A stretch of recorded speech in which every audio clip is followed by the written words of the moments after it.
Cambodia works with the US. It also works with the Chinese on these issues. Do you think the US and Chinese have to work more closely together? Because to your point, this is a transnational issue that no one country can solve alone. Yes. Of course, I mean, President Xi Jinping, President Trump just met. Secretary Rubio is in Beijing talking to Foreign Minister Wang Yi to organize presidency visit to the US. These are bilateral cooperation. Both countries already have. In international realm, yes, it's going to have to be a cooperation, multinational cooperation, including the US and China. We're going to host the international conference on online scam. There will be participation from China and the US FBI. I invite the delegation from FBI to join, and Director Kash Patel, he said that he's going to send a senior delegation come to visit. These are the cooperation to tackle common issues, go well beyond geopolitics. This is for the interest of all countries. Criminal network can attack countries that they don't have alignment with political. Anything they can exploit, they exploit. They can attack both US and China at the same time for the benefit of money from scam operation or drug operation. So I see all this cooperation doesn't have to be confined within or be a hostage to an area of what we call geopolitics.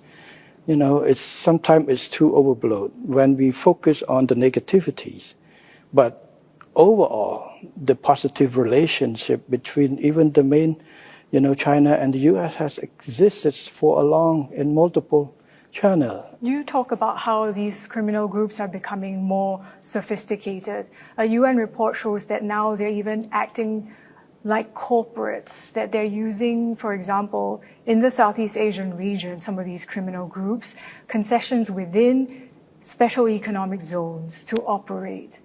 And Cambodia has dozens of such zones. What is Cambodia doing to ensure that such zones are not being used to facilitate criminal activity? Yes, we have learned from experience from other countries. We have, I give strict instruction to our security agencies, work with local government, working with agencies in charge of the SEZ to make sure that no SEZ has been used. If any SEZ is found to be covering for criminal scam, they will be liable just to the law, just like any others. So far we don't have any evidence on those. We're very careful on this matter. So a lot of SEZ in Cambodia is a platform and the area for attract of foreign direct investment in multiple sectors. So these are the areas that keep growing, and we continue to hope to attract more investment and expansion of the business, both in the SEZ and outside the SEZ. We will be committed, and we are committed to continue to crack down on this. And we've seen, we have seen the result. We will make Cambodia become an area that not easy or worth to stay for scam online. This is what our commitment, and we will continue to do so. Thailand has halted discussions on the border issues as Cambodia sought UN talks on the maritime dispute.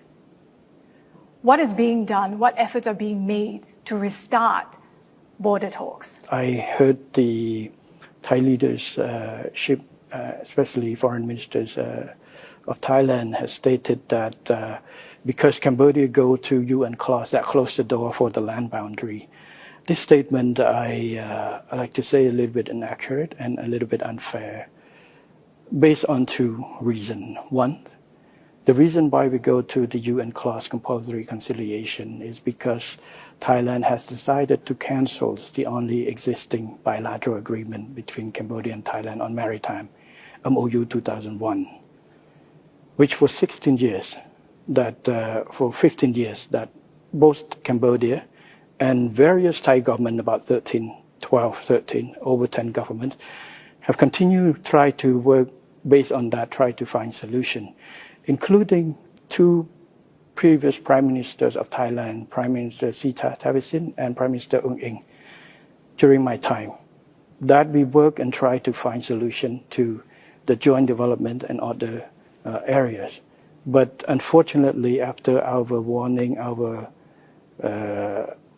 request that Thailand not to cancel the MOU 2001, Thailand government continued to cancel anyway. So we have no choice but to go to the conciliation.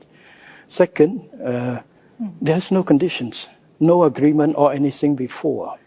There also seems to be misalignment between Thailand and Cambodia on what the UN talks should focus on. Thailand wants to focus and discuss the redrawing of maritime boundaries, yes, while Cambodia wants to focus on the joint development of these overlapping areas.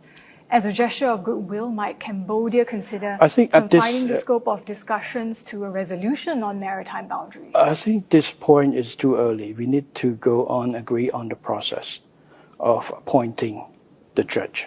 Now we are working on the chairman. We have nominated two of the judges each side, and we need the chairman of the judge, the fifth judge.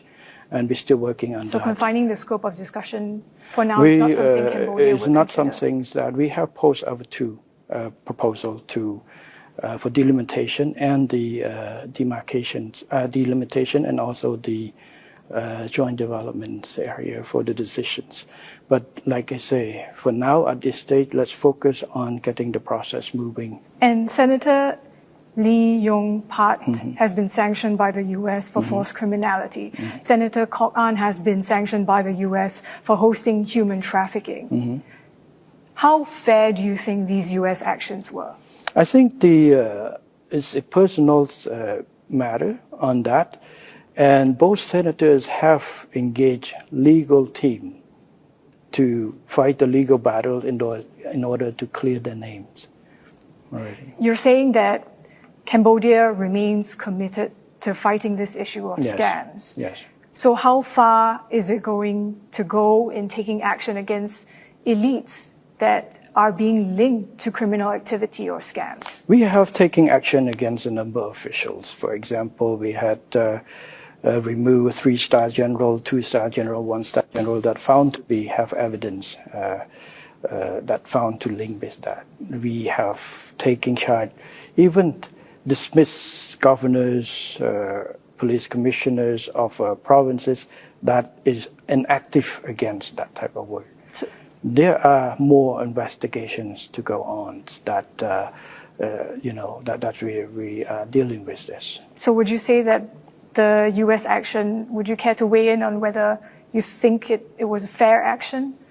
It's a matter, we'll see the result after the court or the defense team will define. It's not me, it's not the